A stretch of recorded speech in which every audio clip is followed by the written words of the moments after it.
What's up, legends? Welcome back to the Local Legends podcast. And if you're operating or a part of a local business, you're an aspiring entrepreneur or currently an entrepreneur yourself, I think this is the episode for you. The truth is we have no advantage in product or pricing. There's more than likely always going to be someone or something that can offer a better service, better product, or better price than you or your business can.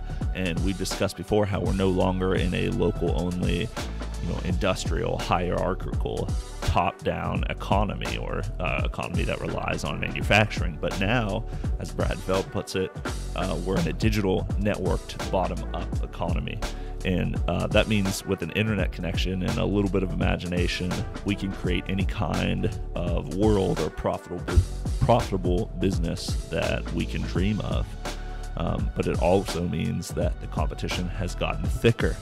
I mean, think about it. How many times have you bought just essential items like paper clips from Amazon instead of at your local supply store? I mean, that 2-click purchase and it just arrives straight at your doors is really hard to compete with. And just thinking about the vastness of the digital economy in general with examples like that in mind can be overwhelming for small businesses and entrepreneurs. And it's quite the double-edged sword imagining just exactly how we can compete. I mean, we've opened up Pandora's box of possibilities for local people, but that means we're also in competition with the tech giants themselves. And so how do local people win in this strange new world? How do we resist getting swallowed up by the big guys and carve out our own place in the business landscape so permanent that we're no longer in danger of erasure? That's what we're talking about tonight here in the Speakeasy on Speakeasy Session number 4. Let's get into it. New Local Legends Podcast. Real small town success stories. You have quite the lineups.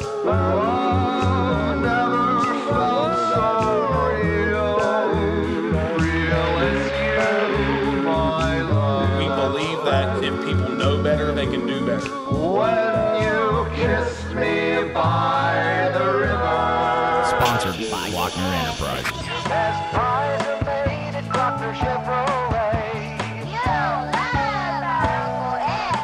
Time to turn. Rich Moon. Welcome to the Speakeasy. The amount of love and compassion. The hope that's been bubbling up in the last few years. The finer things about Portsmouth. You just don't see that everywhere. Local legends only.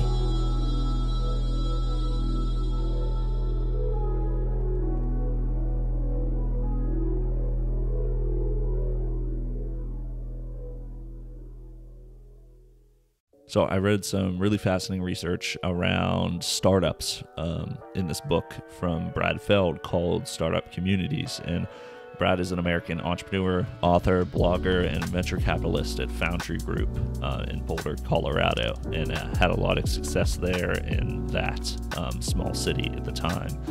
And in his book, he lays out what he believes to be the success factors for startups and startup communities, groups of entrepreneurs that essentially collaborate across multiple domains to grow faster than they could on their own. It's an iron sharpens iron kind of thing. And one of the most interesting pieces of research that he references is from AnnaLee Saxenian, who she wrote a book called Culture and Competition in Silicon Valley. That's what her PhD work was in at MIT. And she says, that we've all heard of Silicon Valley, but what about Boston Route 128? There's a reason why Silicon Valley is a household name and significantly more successful at this point, but Boston Route 128 is much less known, even though they were both at one time hotbeds for high-tech activity and looked very similar in the mid-'80s.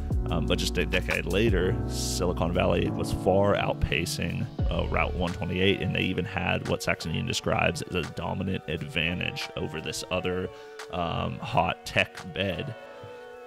Saxenian pervasively argues that a culture of openness and information exchange across companies and industries fueled Silicon Valley's ascent over Route 128, and this means that entrepreneurs in Silicon Valley that could have perceived each other as competitors were sharing best practices and communicating openly about their wins and losses, taking time to break out of their silos and talk to their peers.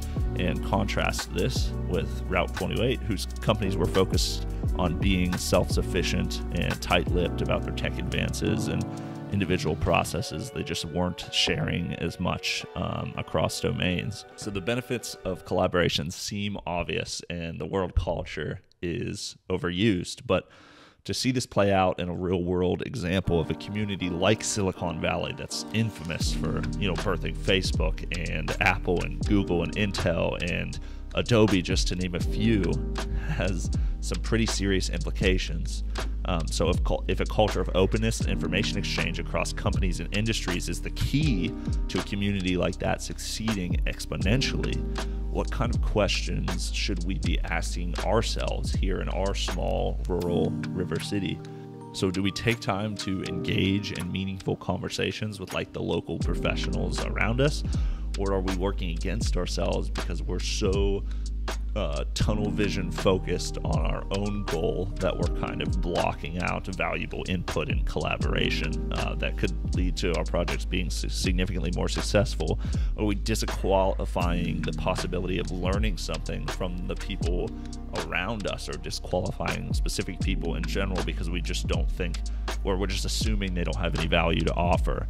I mean, how can we further utilize our natural resources and things like outdoor recreation in Portsmouth to generate more entrepreneurial interest and attain critical mass? I mean, there's people already asking these questions and developing solutions, and that's why Portsmouth has been on this kind of cultural rise. But I know we could dig deeper and do more and ask harder questions about how we can better collaborate and kind of break out of our own comfort zones for the growth of the community overall. As Brad Feld points out, all startup communities are driven by entrepreneurs, not capital. So capital follows density of activities, and companies developing this density, especially through geographically dispersed areas like ours, is important for sources of capital to see the potential in our small rural startup community and invest in us, or bring investment to momentum that we already have going. And we've seen this play out in the grants that David Kilroy and the team have written for the Innovation Hub. We've seen this play out in Dark Spartan's experience in Shark Tank. They built this incredible community that started to develop these products because there was so much density of activity.